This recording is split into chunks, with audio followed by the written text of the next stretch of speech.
आपका स्वागत है सपनों की दुनिया में। अब कहानी शुरू होती है किसान और जादुई चिराग। एक छोटे से गांव में एक मेहनती किसान रामू रहता था, जो रोज सुबह सुबह उठकर अपने खेतों में काम करता था। एक दिन जब वो हल चला रहा था तो उसका हल किसी कठोर चीज से टकराया। उसने झुककर देखा तो मिट्टी के नीचे एक पुराना धूल से भरा चिराग मिला। जिज्ञासा से उसने उसे रगड़ा और तभी अचानक धुएं का गुबार उठा।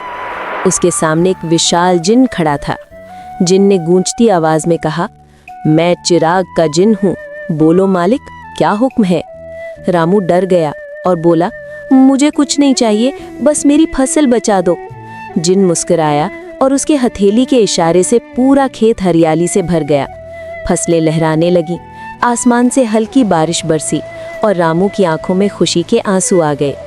दिन बीतते गए और उसकी जिंदगी समृद्ध हो गई, लेकिन धीरे धीरे लालच उसके मन में घर करने लगा। उसने एक दिन फिर चिराग रगड़ा और बोला, मुझे सोना चाहिए। जिन गंभीर होकर बोला, मैं सिर्फ नेक कामों के लिए हूँ, ये तुम्हारी आखिरी गलती होगी।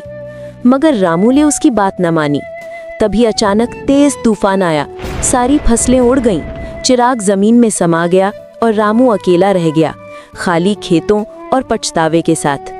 उसने आसमान की ओर देखा और कहा, जादू नहीं, मेहनत ही असली धन है।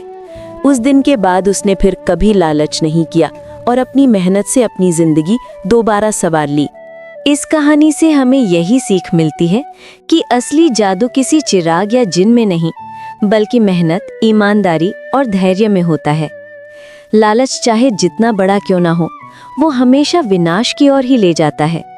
और जो व्यक्ति सच्चे मन से मेहनत करता है, उसी को जिंदगी का असली सुख और सफलता मिलती है।